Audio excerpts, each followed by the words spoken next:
The night was quiet, too quiet for Ethan's small farmhouse on the edge of town. The wind had stopped an hour ago. The only sound was the soft hum of crickets. The air felt heavy, like it was waiting for something to happen. Ethan sat on his porch with a mug of coffee in his hand, staring at the dark field that stretched out before him. The moon was bright, casting long silver shadows across his garden. He had worked hard on that garden all summer. Tomatoes, carrots, beans, corn. Everything was growing better than ever this year, but tonight, something felt wrong. He didn't know why, but he felt like someone was watching him. A faint rustle came from near the fence. Ethan froze. The sound came again, soft, careful, like footsteps. He set down his mug quietly and grabbed his flashlight. He whispered to himself, "Probably a raccoon," but deep inside he wasn't sure. As he walked toward the garden, the grass brushed against his boots and his heart beat faster. The beam of his flashlight cut through the dark until it stopped on something strange. Footprints. They were light, small, and glowing faintly, like someone had stepped in silver dust. Ethan frowned and knelt down. The prints shimmered for a second, then slowly faded. He had never seen anything like that before. He followed the prints carefully, his flashlight shaking slightly in his hand. The trail led him past the corn rows and into the middle of his garden. And there, past between the tomato plants, he saw movement. Someone was crouched down, quickly filling a basket with vegetables. Ethan took a deep breath and shouted, "Hey, what are you doing in my garden?" The figure jumped in surprise. The flashlight beam caught her face, and Ethan froze. It wasn't a woman from this world. Her skin was a soft blue, shining faintly like moonlight on water. Her eyes were large and bright, glowing like two small stars. She wore something that looked like torn silver fabric, and her hands were shaking. She looked terrified. When she spoke, her voice was soft, broken, and full of pain.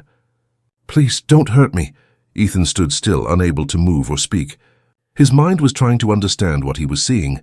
The woman looked down at the basket in her hands and whispered, "My children are hungry. I only needed food." For a moment the world went silent. Even the crickets stopped. Ethan lowered his flashlight slowly. You're not from here, are you?" She didn't answer. Her eyes filled with tears and she shook her head. Before he could take a step closer, a strange sound filled the air, like wind mixed with whispers. The woman looked around in fear. "No," she said softly, "they are searching for me." "Who?" Ethan asked, confused, but before he could say another word, her body shimmered, and then she was gone. Disappeared like mist in sunlight. Ethan stood alone in the garden, breathing heavily. His flashlight flickered, then went out completely. For a few seconds he thought he had imagined everything, but when he looked down he saw it. Something glowing near his feet. It was a tomato, but not an ordinary one.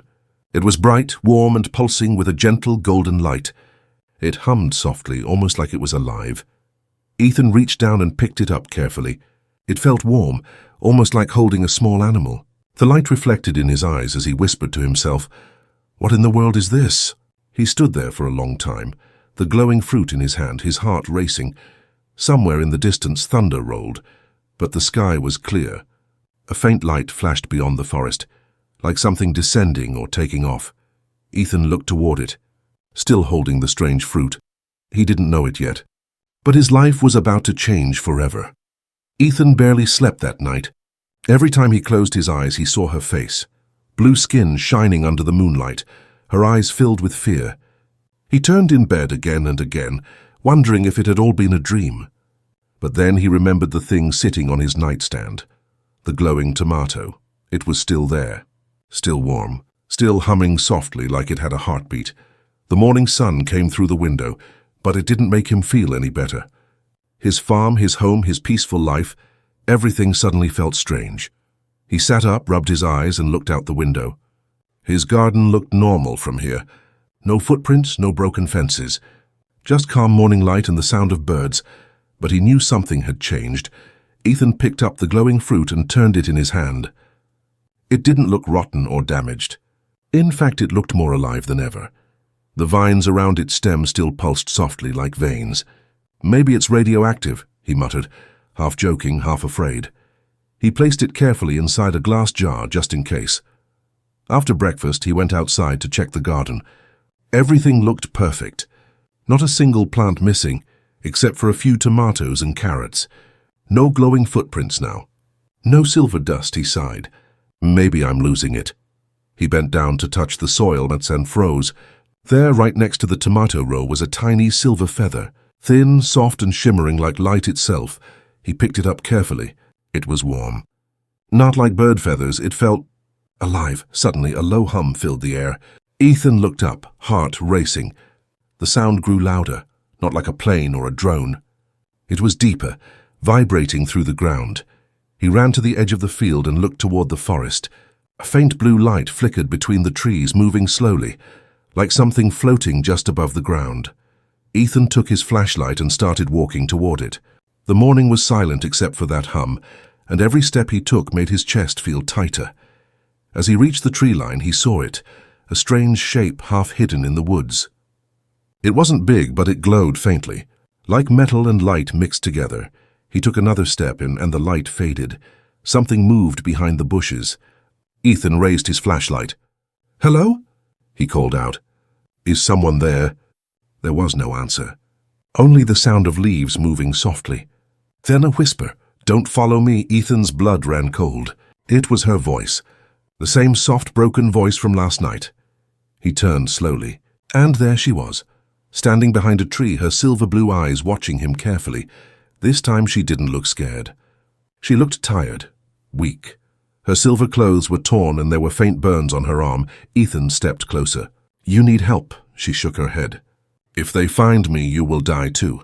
"Who's they?" he asked, but she didn't answer. She looked toward the sky nervously, then at the jar in his hand. "You kept it? The fruit?" Ethan asked. "Yes, what is it?" Her expression softened. "Life," she whispered. "For my people. For my children.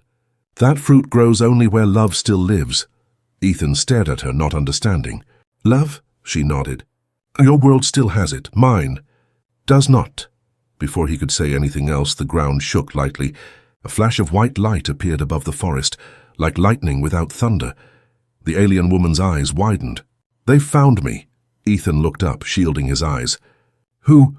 But she was already running fast, silent, like wind through grass. The light in the sky grew brighter. A strange sound, as mechanical, sharp, echoed through the forest. Ethan wanted to run after her, but his legs wouldn't move. He watched as the light swallowed the trees, and a shadow passed over his farm. When it was gone, the forest was quiet again. But the smell of burned air hung heavy. He stood there for a long time, holding the silver feather and the glowing jar. His heart pounded as one thought filled his mind. She's not just hiding. She's being hunted, and Ethan knew he couldn't just walk away. The morning fog had not yet lifted, but the forest already felt wrong. Ethan stood at the edge of the trees, the glowing jar in one hand, the silver feather in the other. The air smelled like metal and smoke, and the birds were gone. The silence scared him more than any sound could. He took a step forward. The grass under his boots was warm, too warm like it had soaked up fire. He knelt down and touched the soil. It crumbled into black dust. Something had burned here, something powerful. Ethan followed the trail deeper into the forest. Branches were broken, the bark of the trees scarred with strange round marks, as if lightning had struck them, again and again. And then he saw it. In the middle of a small clearing, a large circular shape was pressed into the earth. It was a perfect ring, melted at the edges. The ground inside it shimmered faintly, still hot. Ethan whispered, "What the hell happened here?" A sharp click echoed behind him. He turned around and froze. 3 tall figures stood between the trees. They were wearing black suits that shimmered like liquid. Their faces were hidden behind smooth helmets, silver and faceless. They moved slowly, quietly, like hunters who already knew their prey couldn't escape. Ethan's heart slammed in his chest. One of them lifted a hand. A red light flashed from a small device, scanning the jar he was holding. A mechanical voice spoke from the suit, cold and perfect. "Organic anomaly detected. Civilian exposure confirmed." Ethan took a step back. "Who are you people?" No answer. The tallest one tilted his head slightly, then said, "Return the specimen." Ethan frowned. "Specimen?" He looked down at the glowing tomato.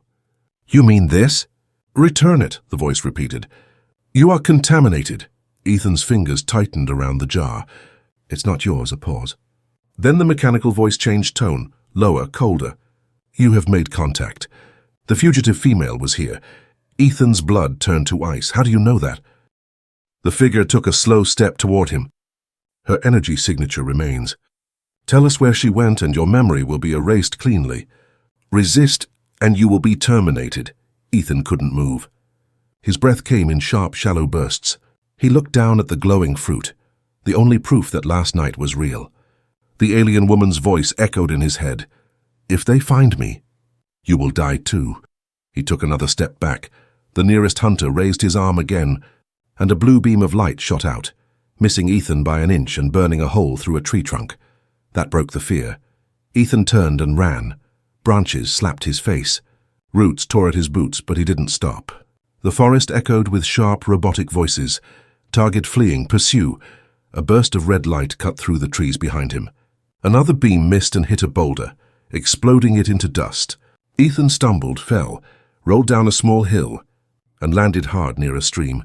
His shoulder burned. His lungs screamed for air, but the jar was still clutched tight in his hand. He crawled behind a fallen log, heart pounding.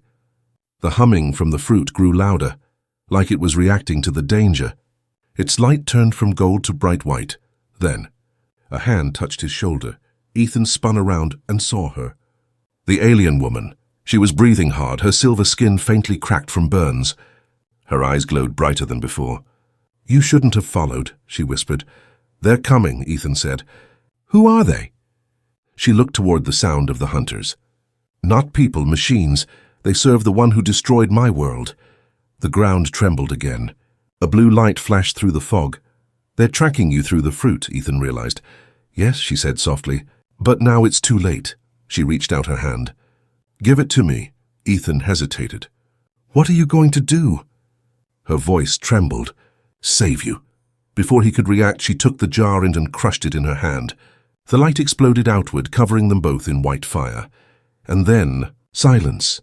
When the light faded, the hunters reached the clearing. The ground was empty. No man, no alien. Only a soft silver feather floating down through the air.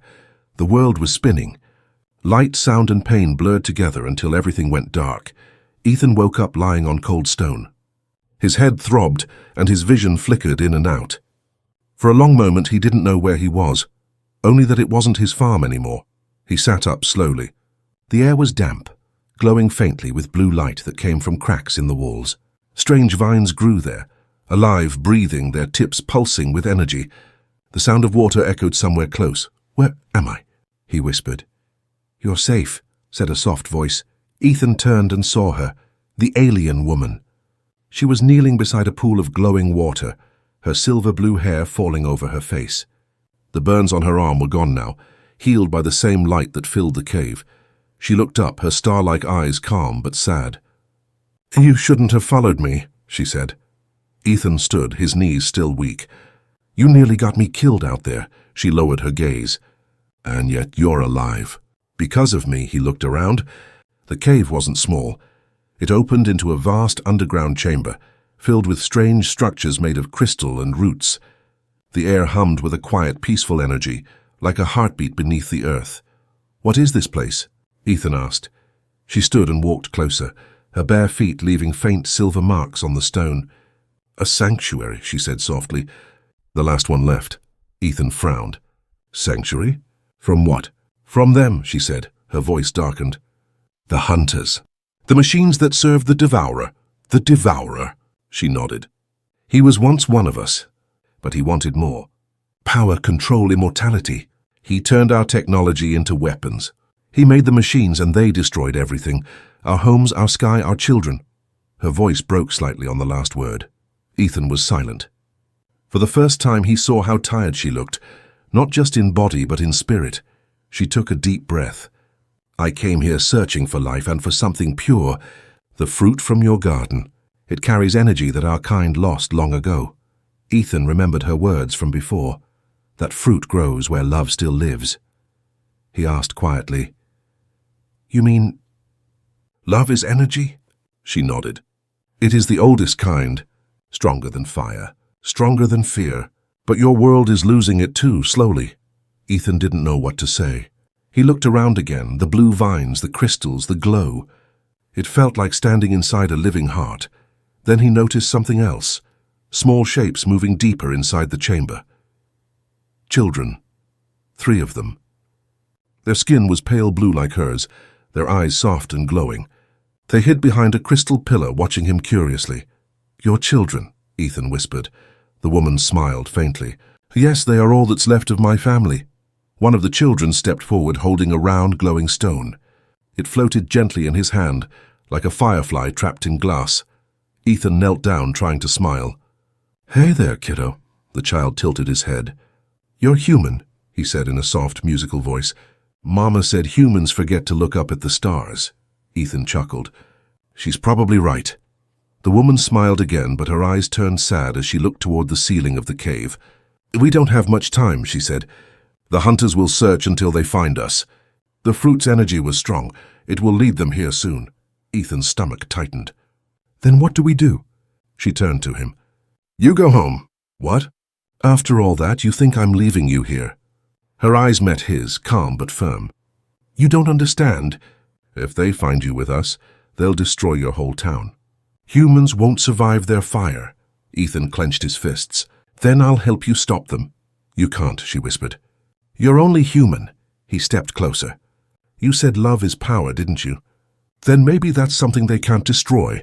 For a moment neither spoke. The sound of water filled the silence. Then far above them the ground trembled, faint but real. The hunters were coming. The woman looked at Ethan, her face caught between fear and hope. "Then we fight," she said quietly. Ethan nodded, his eyes steady. "Together." The ground shook again, louder this time, like thunder rolling through stone. Dust fell from the glowing ceiling. The alien children huddled together, their eyes wide with fear. Ethan looked up, heart pounding. "They found us," he said. The alien woman, her name he still didn't know, moved quickly toward the center of the chamber. The blue vines on the walls began to pulse faster, glowing brighter with each tremor. "They're breaking through the upper layers," she said sharply. "The hunters will burn everything until they reach us." Ethan clenched his fists. "Then we stop them before they reach here." She turned toward him, her silver eyes narrowing. "You don't understand their power. They're not soldiers, they're weapons, made from metal, thought, and hate. They feel nothing." Ethan stepped closer. "Maybe, but they bleed, don't they?" Her lips curved slightly. "You're human. And stubborn." The children stared as Ethan and the alien woman worked quickly. She guided him to a wall covered with crystal roots that hummed when touched. "This is the heart of the sanctuary," she explained. "Here it feeds on energy, life, emotion, warmth." Ethan placed his hand on it. It was alive, beating faintly like a heart under the earth. She nodded. "If it stops, the shield around us falls." "But maybe—" She paused, glancing at the ceiling where cracks of white light began to appear. "Maybe we can use it to fight back." "How?" She opened her palm, revealing a shard of glowing crystal. "It channels energy. If we fill it with emotion, enough of it, it can release a wave strong enough to destroy them." Ethan frowned. "Emotion? You mean like love?" She nodded slowly. "Yes, but it must be pure, real, or it will burn both of us." He stared at the shard, then at her. "You really think I can do that?" Her voice softened. "I've seen what your kind still has. Kindness, loyalty, compassion. That fruit from your garden was born from it. Maybe that's why I found you." Before he could answer, a deafening crash echoed from above. The ceiling split, and 3 beams of white light pierced through the rock.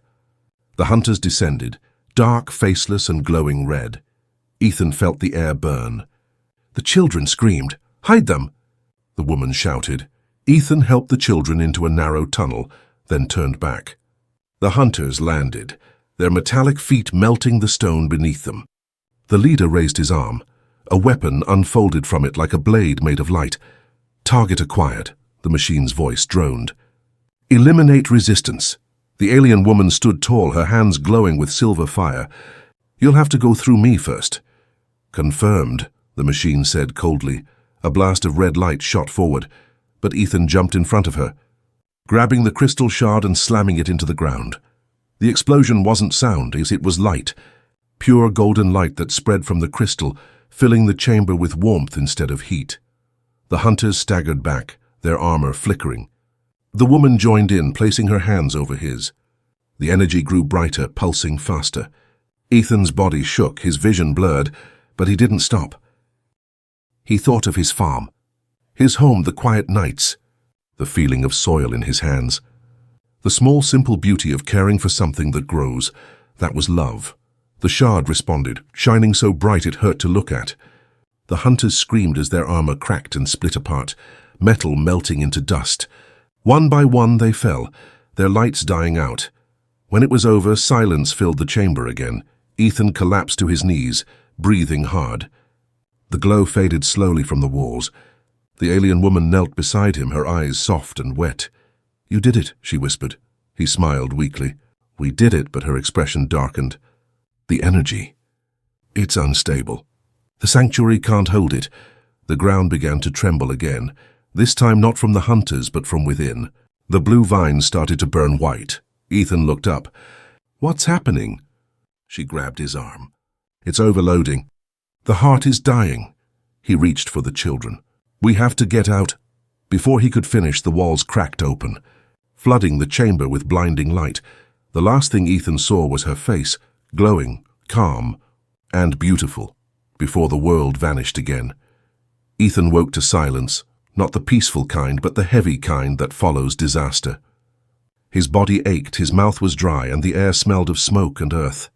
He blinked slowly, vision blurred. The ceiling above him wasn't glowing stone anymore. It was open sky. Dark clouds rolled across the horizon, and the faint red of dawn painted the edges. He sat up, wincing. Around him the forest was gone. The trees were blackened, twisted, and broken. His farm, as what remained of it, stood in the distance, half buried under ash. Ethan touched the ground. It was warm and cracked. The air shimmered with strange static, as if reality itself had been torn and stitched back together. "What happened?" he whispered. He remembered the explosion of light. The crystal. The alien woman's face, her hand gripping his before everything vanished. He turned in every direction, calling out, "Hello?" Only the wind answered. He stumbled forward, climbing over pieces of rock and broken roots. The blue glow that once filled the underground sanctuary was gone, replaced by dull grey mist. The cave entrance, if it still existed, had been swallowed by the earth. Ethan's chest tightened. No, they can't be gone." He dropped to his knees, digging through the dirt with his bare hands. But there was nothing. No sign of the alien woman, no sign of her children, no silver feathers, just dust. He sat there for a long time, staring at the horizon. The world looked the same, yet different. The colors were muted, the air thinner, colder. He could feel something missing, a strange emptiness inside the land itself. Then a sound, a faint metallic hum. Ethan's heart skipped. He turned toward it, gripping a piece of broken wood like a weapon. From behind a burnt tree, a small spherical object floated toward him. It was cracked, sparking, one of the hunter's drones. Its red eye blinked weakly. "Subject 47E confirmed alive," it said in a broken, glitching voice. "Residual energy detected. Human anomaly." Ethan stared at it. "You're still working?" The drone flickered. "Directive update, Devourer en route. Planetary harvest." Before it could finish, the machine sparked violently and fell to the ground, lifeless. The words stuck in Ethan's mind like shards of glass. Devourer en route. Planetary harvest. It wasn't over. He looked toward the sky. Beyond the clouds, a faint blue line pulsed, like something vast and artificial orbiting above the planet. The Devourer was coming. Ethan's hands trembled. He had survived, but for what? To watch Earth burn next? Then behind him a soft light flickered. He turned and froze. A small glowing orb floated in the air, pulsing with golden light. It hovered near a patch of dead soil, and from that soil a single green sprout was growing. It was fragile, trembling in the wind. But alive. Ethan stared, his throat tight. "You left something behind, didn't you?" he whispered. The light pulsed once, as if answering. And for a brief second he thought he heard her voice, faint, soft, like a memory carried by wind. "Life always finds a way, Ethan." He took a shaky breath. "You're alive. Somewhere. You're still alive." The golden light drifted closer, brushing against his hand before fading into his skin. Warmth spread through him, gentle, calm, real. He stood up, looking around at the ruined land. The ground still smoked, but here and there tiny sprouts were pushing through the ash. The energy from below, her energy, it was rising again. He looked at his old farmhouse, its roof half collapsed but standing. "All right," he said softly. "Let's see if we can make this world grow again."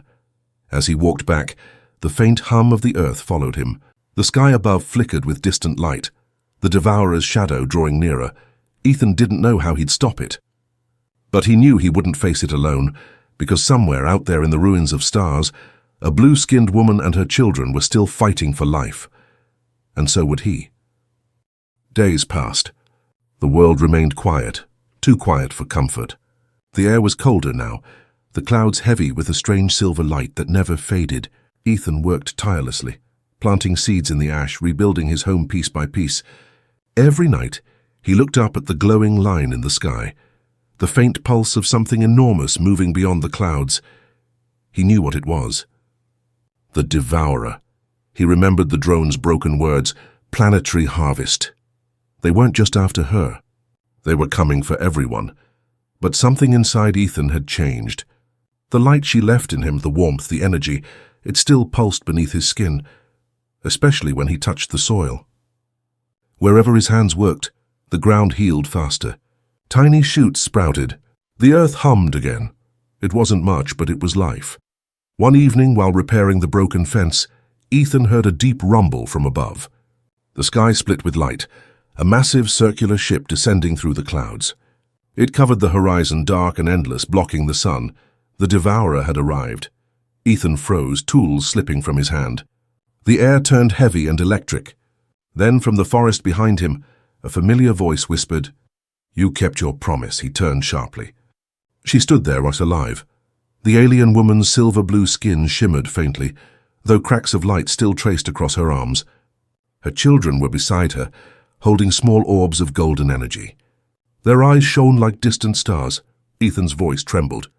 "You're alive. I thought you—" She shook her head gently. "The sanctuary died, but its energy saved us. Through you." He looked down at his hands, glowing faintly now. "That warmth. It was you?" "It was life," she said softly. "It chose you because you cared. You gave without wanting anything back." Before Ethan could respond, the ground trembled again. The Devourer's ship released beams of white light that scorched the horizon, vaporizing everything in their path.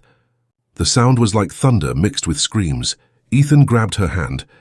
"We can't run. They'll burn the planet," she nodded slowly. "Then we make them stop." He stared at her. "How?" "You said he's a god among machines." She looked up at the sky, her voice steady. "Even gods fall when they forget what life means." She handed him one of the golden orbs her children carried.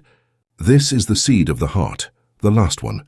It can awaken the core of your planet, but it must be placed where life began, the mountain beyond the valley." Ethan looked toward the distant peak, smoke rising from its side. "That's a day's journey on foot." "You won't be alone," she said, smiling faintly. He met her gaze, and for a moment, everything else disappeared.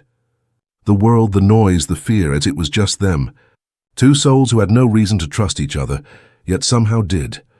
"Let's finish this," Ethan said. They ran through ash and fire, through fields where the earth still smoldered. Above them, beams of light cut across the sky, searching. Everywhere they passed, the ground glowed faintly green, the alien energy mixing with human life, healing as they moved. By nightfall, they reached the mountain's base. The Devourer's ship loomed overhead, its shadow swallowing the stars. Ethan held the orb tightly.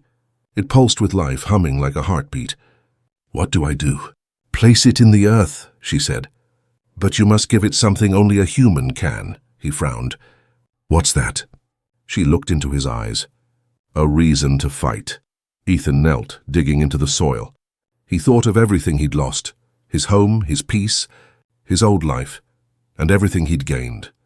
Hope, connection, a promise that life could begin again. He pressed the orb into the ground and whispered, "For life." The mountain erupted with light.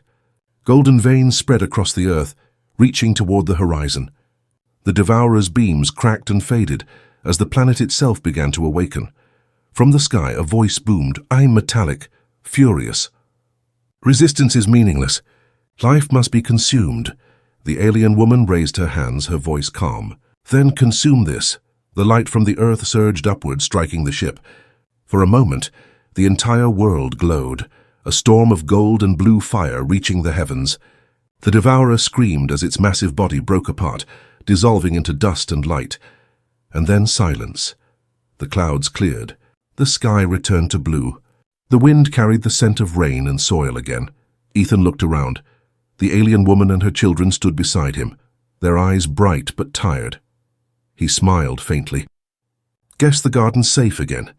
She laughed softly, the first real laugh he'd ever heard from her. "Yes, but your world will need you now." Ethan looked out over the land, green beginning to return. "Then I'll keep planting." The children ran ahead, laughing, chasing fireflies that had come back with the wind. The woman touched his shoulder gently. "You humans," she whispered. "You fight not because you must, but because you care. That's what makes you dangerous." Ethan smiled. "And that's what makes us alive." As the first sunrise touched the horizon, he picked up a small seed from the ground, glowing faintly gold, and pressed it into the soil. The earth hummed softly, and a new leaf opened,